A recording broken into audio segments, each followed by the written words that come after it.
pretty forgettable. But at least the scores were close, and Melbourne led by 3 points in a low-scoring game. We pick it up 3 minutes into the last quarter, and with me is Doug Hayward. Ick will do battle with Purser. Purser covered a lot of ground to get there. Ick put him out of business. Wilson virtually marked the hand pass and plays brilliantly. Short pass, it's a bad one directed for Healy. He's a long way out from goal. Support by O'Donnell going past. Long kick. Hanson's got it covered. And it's a behind.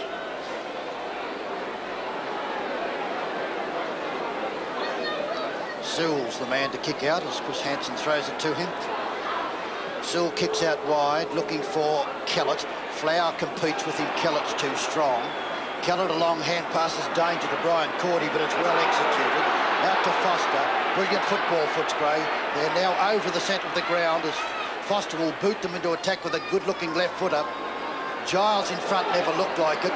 Picked up there by Wallace. Wallace snaps for goal and puts it through. And Footscray take the front.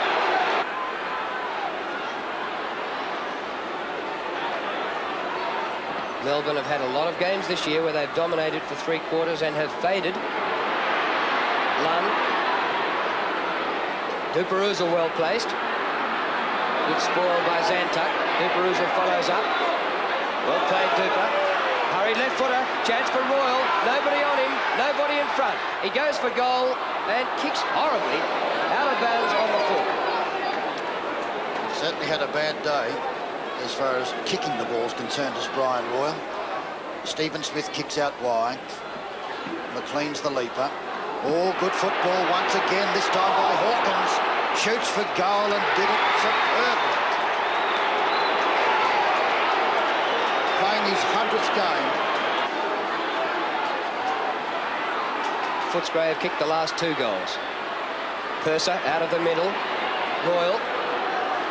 It spills out here to Wallace, who's been shifted from the centre to the half-forward flank, but beaten by Johnson. Long kick to centre half-forward. Flower almost. Brian Cordy. On to Kellett. And Footscray looking as good as they've looked all day. Out wide it goes. Gorazidis the target once again. He's looking good. Got a new opponent in the person of Giles. Jarrett's got lots of time to kick it out wide to Dixon. Dixon can quickly get it down towards Wilson. Underneath it, Connolly. Connolly goes on with it. Steadies himself and kicks down looking for Flower. Flower goes up and almost took it. Recovers well. Beat the paddock full. Gave it out to Healy. Healy downfield and underneath it, it's all Melbourne's Ick. Well, it just shows you what competitive ability will do. Flower's down, and Flower was the man who's responsible for that. He missed a difficult mark, would not give up, got down and got it out. Now it's with Ick.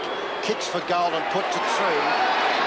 And we're back to 2 points the difference as the captain of Melbourne is in the hands of the trainers. Melbourne skipper Robbie Flower in the hands of the trainers in the forward pocket after setting up that last goal for Melbourne. Out of the centre, McLean goes without it. That's an interesting kick by Burton. He's kicked it 30 metres the wrong way. Helped out by Sewell. Up towards the wing for Neil Cordy, but Healy in front. It's anybody's game. 2 points the difference. Footscray still lead. They haven't led for very long. Good kick by Healy. And a chance for Wilson. Running out of room. Oh, a bouncing ball narrows the gap to 1 point. And Melbourne at the moment are playing with 17 players. Flowers on the field, but cannot get past a very slow trot. Jim Sewell kicks the ball to himself, gains 15 metres, steadies, kicks it long to the centre of the ground. Underneath it is Rodney Wright and takes a good mark. Quickly on to Healy is good football, and Healy will take the mark, and Healy can have a shot for goal. With 1 point the difference, Melbourne 10-11 and Footscray 10-12. At the 8-minute mark in the final term, Gerard Healy, the club's leading goal kicker in 1982 with 76 goals. He's kicked 2 today. He's about 45 metres, angle about 45 degrees. Kicks it high, won't make the distance. Templeton was the leaper. The scoreboard is level.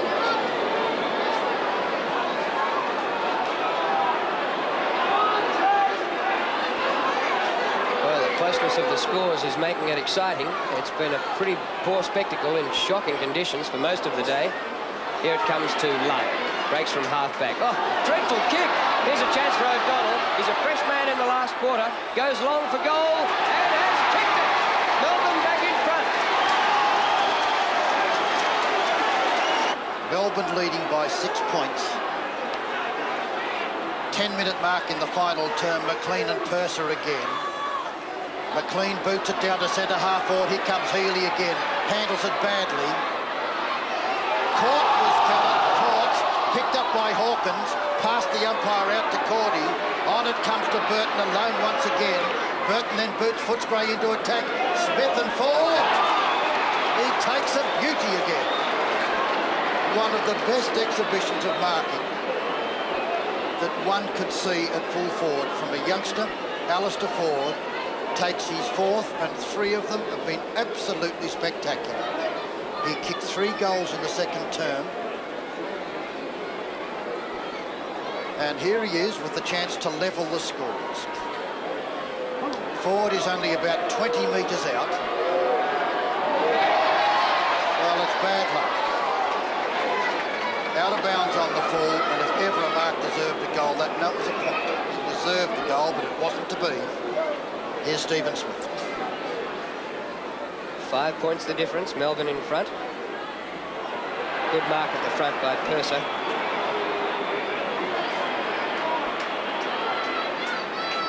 Short pass, but he gives it a lot of elevation. Wallace goes in to punch down to the front. Duperouzle crashed out of the way.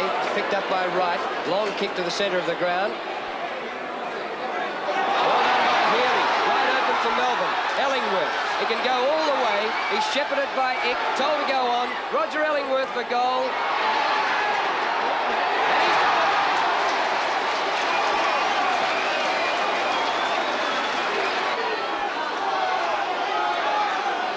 McLean and Purser will hurl themselves at each other, and Purser wins another one. He's been a good player.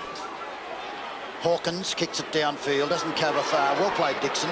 Dixon out to open territory. There's nobody at home except young Egan. Egan gets a very unlucky bounce, and brilliant young Kelly O'Donnell. Absolutely superb. Out to Healy is even better. Well, that was class. Healy now close to the man of the mark and boots it downfield looking for Templeton. Behind the pack, kicked off the ground and just missed. Wilson it was. Flower limping.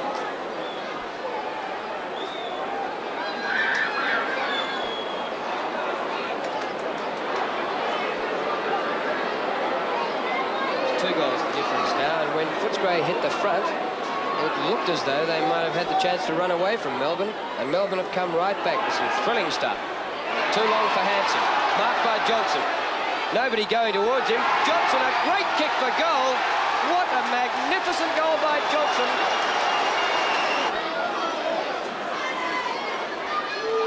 And once again, Melbourne go over and give a free kick away, which is inexcusable. Here comes Ford. Ooh, he almost took a beauty again. Plays on strongly. Out wide it goes, and Neil Cordy. Good kick it was to Royal. Royal shoots for goal, caught. And Johnson again. Wallace. Royal. Goal.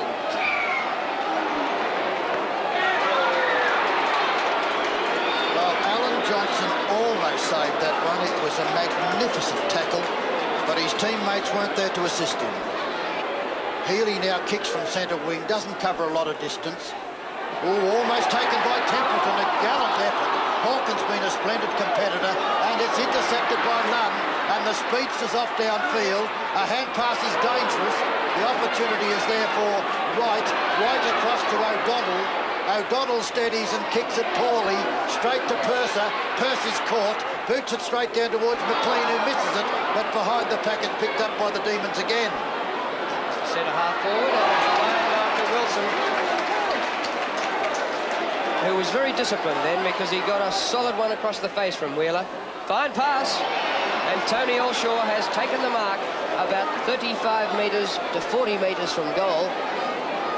And with the margin at 7 points, 23 minutes into the last quarter, a goal would make it 3 kicks for Footscray to win and would make it very tough. Tony Elshaw. Well delivered kick, but he misses to the right-hand side. He's had a bad day in front of goals, Elshaw. I make his tally 2-4. Sewell kicks out. Nicely taken by the elusive Burton. Out to the speedy Lunn. Oh, he's in trouble. Burton's caught. And play goes on as a short pass to O'Donnell. Oh, could have played a free, I thought.